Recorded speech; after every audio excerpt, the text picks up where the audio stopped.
Hey everybody, time for a preview review where chat throws me a new card and I check it out and I talk about it from a design standpoint and a limited gameplay standpoint. So let's hop on over and see what we've got. OPK wanted Manaform Hellkite. Manaform Hellkite. What does this thing do? Not read it before. And actually, I like doing it. Let's see. Manaform Hell. All right, Ryan, you've got to make a mythic dragon called Manaform Hellkite that's 2 red. Manaform. Is it going to, like, red can filter mana? I like the, I saw the 4/4. I was going to say 4/4. I like nice square stats. 4 mana, 4/4 flyer is great. What am I going to do to make a 4/4 flyer for 4 mythic level called Manaform Hellkite? I feel like it's going to add and filter, like maybe it adds mana when you attack, but Manaform makes me feel like you get to filter it. But let's see. No, it's not even about mana. Oh, there is some mana. Flying. Whenever you cast a non-creature spell, create an XX red dragon illusion creature token with flying and haste, where X is the amount of mana spent to cast that spell. Exile that token at the beginning of the next end step. Well, all right. I couldn't really get anywhere with Manaform.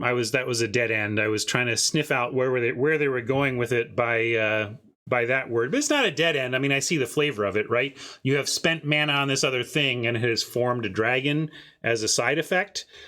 I mean, obviously, this is just a limited bomb. You don't need that much in the way of non-creatures to make it really sing. I mean, you're fine at 4/4 flyer for 4. But you sure, of course, are going to try and get an extra contingent of non-creature spells here. Depending on how the format goes from a limited standpoint, you may want to look for spells, non-creature spells that produce creature tokens. That's a great way to both get the value out of your Hellkite while not going too low on creatures in your deck. Although we've also seen that if a spells matter theme is well supported in a format, you could absolutely just run a 7-creature Hellkite deck that had a bunch of burn and card draw and counter magic and everything, and was just looking to do the blue-red spells thing. Although I would point out that this says non-creature, not instants or sorceries. That's one of those design knobs, a little power knob that R&D has access to when creating spells like this. And they even added a third power knob in effect with the was it the Strixhaven that had Magecraft? Yeah, where actually copies also triggered it. You know, so you can trigger a lot of stuff off non-creatures, and how exactly you want to texture it depends on the set, depends on what you're trying to build around.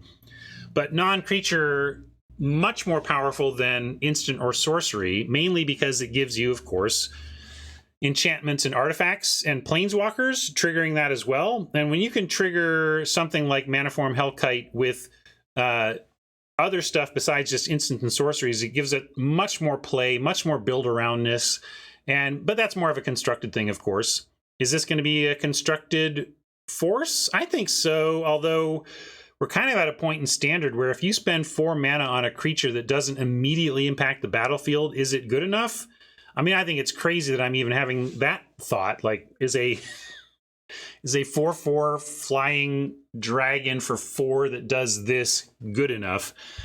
We'll see, but I mean, there is a real downside to creatures in Standard that cost 4+ mana, and if they die before you untap, haven't done anything.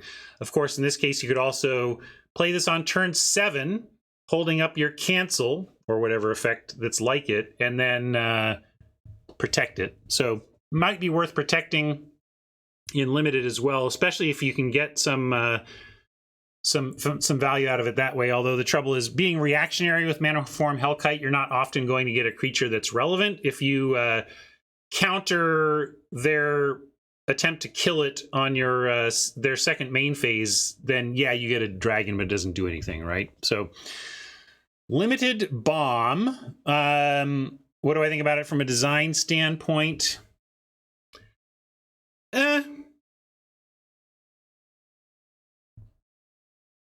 I like that it gives a clear hoop.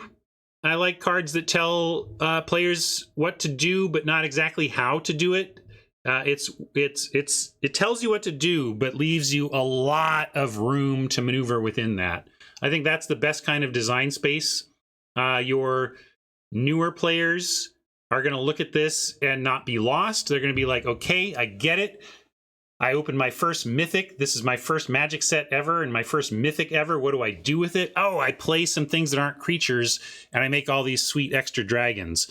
That's nice and clean. But then an expert player gets to really dig into the legal cards of a format and get very creative, right?